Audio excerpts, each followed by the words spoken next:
Hey everybody out there in the YouTube modeling community, how are you doing? It's April 23rd. I'm long overdue for a report from the Lazy-Eyed Modeler. Last we spoke, I was supposedly kind of doing the 48-hour build, trying to get 2 woodies built for NNL East, which is coming up this weekend. And well, what can I say? It didn't work out. I can blame a lot of things. Things have changed at work. My boss is off temporarily, and somehow I ended up substituting for him, but I also have to do my own job and yada yada, and just night times. Not that I've worked long hours, but the 8 hours I've been there just been chaotic, at least to me, who was used to a regular normal schedule. So that's my excuse. And in the evenings I've just not been up to model building. I've done some work on the weekends and whatnot, but just not enough to get everything done. So that said, I was still hoping to bring a couple of older builds, a couple wagons, old woody wagons that you've probably seen in one of my earlier videos showing older builds. One of them that I did mention is the Mod Squad Woody. And so I'm going to drag that down with me as a piece of nostalgia. I still have the original box here, and bring the Woody, and I also have a Hubley Woody. They're kind of ugly old things, but they go with the theme, and I don't know, somehow with an NNL you can, pardon me, do little history lessons almost, I guess you could say, more so than you feel free at doing at a contest. So an old Hubley and an original Mod Squad Woody, I think that kind of fits in. That said, last night I've been looking around the Woody workshop here, because I'm sure that I have Pete, Link, and Julie somewhere, the 3 figures that came with the original Mod Squad Woody. I cannot find them anywhere. I've looked and I've looked and I've looked, and I'm running out of places to look. I've looked through all the boxes that have all old builds and parts and pieces and stuff like that, and I just can't find them. I still have 2 or 3 places left to look, but I'm running out of hope. I'm sure I kept them, I'm sure I still have them, but where I've squirreled them away, I have no idea. And even the squirrels ain't telling. But that said, I've done more styrene archeology, and this is all old, dirty old stuff that I'm going to be showing in a couple minutes when I set up the camera again. But it's kind of fun. Some of you older guys will probably remember a lot of these, and some of these kits have been reissued, and some hopefully will never be reissued. And yeah, so we're going to take a bit of a look at that. I apologize that I have nothing new to show with my builds, but they're still on the bench. They haven't left the bench or anything. They just haven't progressed much more than the last video from, I hate to say it, 3 weeks ago. Anyway, that said, I'm going to stop the camera here and set it up again, and I'll show you some of this old stuff from my youth that I've uncovered while looking for Pete, Link, and Julie. Okay, hang on. Okay, I hear you saying to yourself, that's not old models. No, it's not. But it's just a slight reference to the big trip to NNL East, fresh batteries, and a new memory card for my camera. Obviously it's not in the camera at the moment because you're sitting there looking at it. But I figure by the time I try to photograph and videotape, or video, the amount of models that are in NNL East, I'm not going to have enough room and enough battery power to cover the whole thing, especially if I try to do both video and picture. It means spending a lot less time in the vendors' rooms, but yeah, we'll see what happens. I'm going to try to remember to video the vendors' room somewhat too, and let you see some of the great vendors there and the resin stuff that's there. So anyway, that's that part. Okay, hang on, and we're just going to set up for the models. Okay, and here we go with some of the styrene archaeology. Ideally, I should be doing this down in my where I take model photography downstairs. However, that's a lot of carting back and forth, and for these old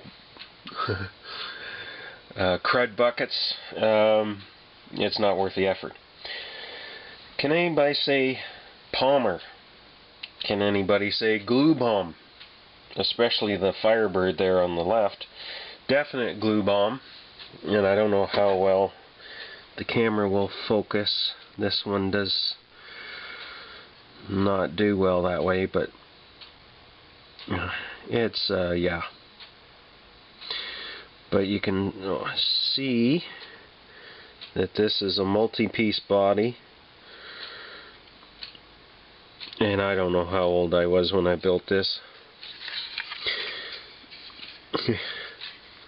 It was probably 7 or 8 or something like that. And this one, this Mustang, it's there we go. I got that for winning a prize of some type in lower school. There again, I don't know, grade 5, grade 6, something like that. And again, a multi-piece body. I don't think it can focus well enough, but you might see where the roof meets the body. Your Palmer kits, and anybody that's old enough or that follows some of the other forums know that these things were not exactly scale accurate in dimensions or shape or pretty much anything. They're kind of scary, and then you put them in the hands of a young person and you get the results like the Firebird. Actually, the Mustang wasn't too bad in its day, but you know, hand brushing the old enamel paint that kept sagging and whatnot, and then tons of glue, it really shows it. Anyway, we'll move those along.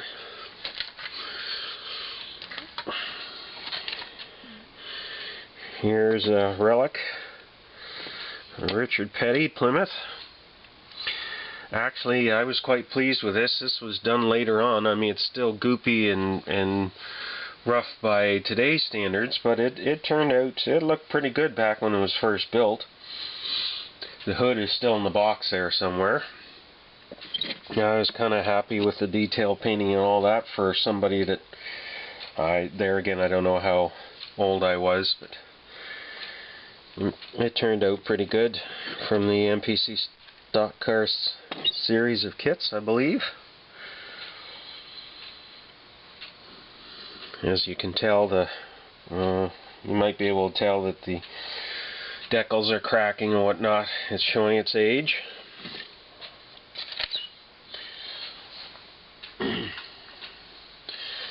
This is a kit that you'll recognize as having been reissued a number of times, and I actually tried chopping the top and doing what they said to do, and of course I didn't unfortunately know about putty and how to mate the tops and make it nice and smooth at the time. And there again, the paint's kind of heavy, and you can see the decals weren't trimmed closely or anything, but there again, we're going back to the late 60s, early 70s of when that was built.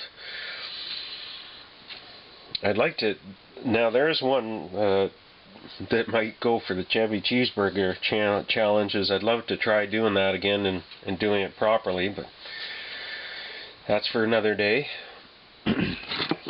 Whoops. See, they're coming apart.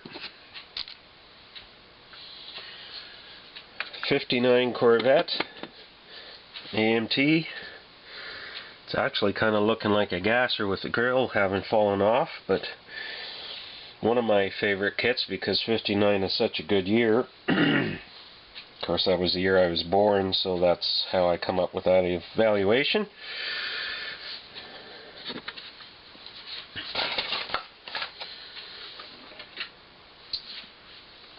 And a couple of Fords, big Fords. This is, well, they've both been reissued a couple times. That's the 69 there that I built originally stock and then changed my mind and cut the hood out and put a blower intake on it, which I'm sure isn't correct, but as a kid, I mean, this is an original 69 annual kit, so, and then hogged out the wheel wells to put the big slicks in and stuck all the decals on there again, plenty of glue blobs and whatnot. Pardon me, this is the 70 kit, built box stock and with no paint. Back in the day before all white police cars were common, it turns out I had a view of the future, I guess. It did have the light bar on it, and the parts are in a box somewhere, but that's how it turned out. And I think I did the same thing with the Chevy from that series as well.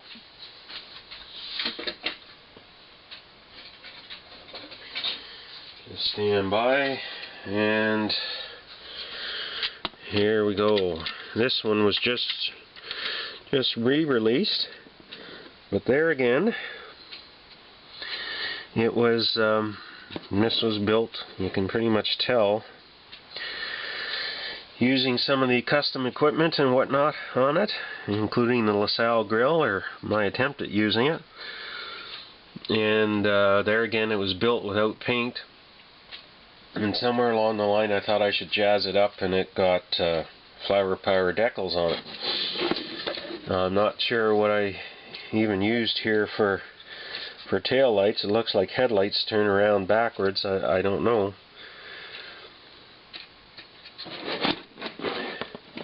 There again, I'll have to pick one of these up and try to redo it sometime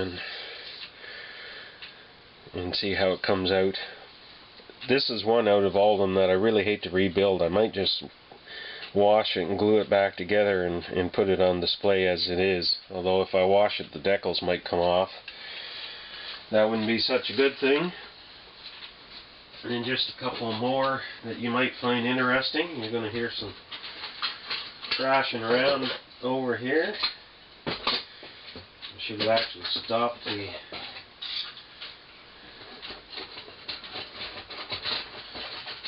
camera, but hope you all can hear me and you're not tired of looking at an empty spot. Okay, there. Poor thing. Johann Superbird, done as Richard Petty car. Obviously the poor thing's coming apart again, or is coming apart, and all the decals are coming out. I'd like to redo that one someday too, because the Superbirds and the Daytonas are some of my favorite cars. And here's an original issue tow truck. A little worse for wear. It's coming apart now too, unfortunately. But that's what happens with these old kits. And actually, there's the top from the 36 Ford, the hardtop.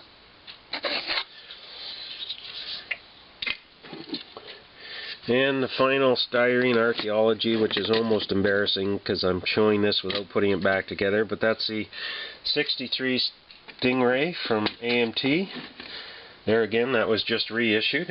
I find it interesting that this year they've reissued a lot of these kits that I have from the old days. Yeah, that's not going to work quickly on camera. But anyway, so fellas and ladies and whoever's watching this, that's some styrene archeology from the Lazy Eyed Modeler's hidden box of treasures. I know a lot of you guys have lost this stuff over the years, and I can sympathize with that. And I just thought of something else. It's right behind me here. It's going to make the Corvette look good.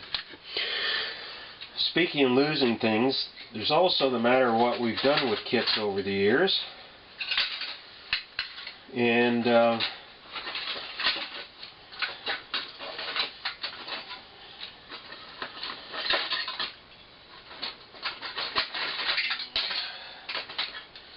Okay. So, I'm shifting gears here. I was just about to end, and then we're going to do this, and you wonder why you're looking at blank spots. Now, can anybody out there tell me what this is part of?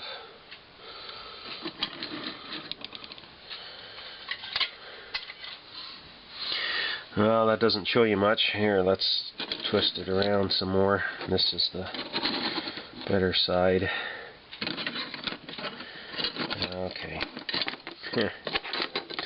Alright. Well, these are the remnants of Archie's Jalopy. You know the Archie comics? That was, used to have that whole kit, and that's the remnants of that kit.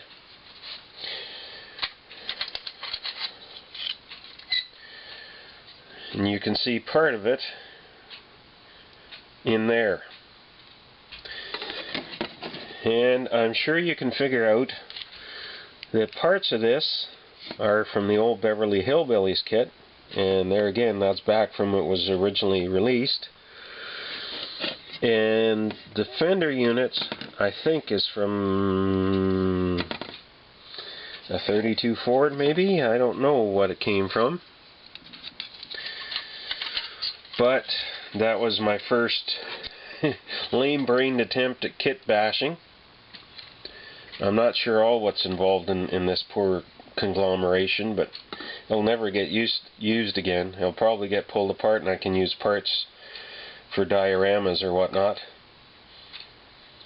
So sometimes we did do silly things with our models, eh? And then there is a Pontiac with scuba equipment and whatnot, painted all sorts of different colors, including fluorescent orange or red or whatever. Yep, I still have stuff like that in boxes around here. So, okay, that's the end of this video. It's already gone on long enough. That's Styrene Archaeology in the Lazy Eyed Modeler's Woody Workshop. Everybody take care, and the next time you hear from me, you'll be getting videos and pictures from NNL East, and they'll probably be broken down into several different portions because that show is so big that I won't be able to post all in one video. It'd be a half hour more long. So we'll break it up. What I intend to do is to go up in the bleachers to give you a long view so you can see exactly how big this show is, and then we'll go and visit the tables. And we'll also try to go around and see some of the vendors. So that's it for now. Happy April 23rd. I apologize it's been so long since we've had an update, and hopefully after NNL East I'll get back to those Woodies and you'll start seeing new builds out of the Woody Workshop. So everyone, please take care, be safe, have fun, keep building, and we'll see you later. Bye now.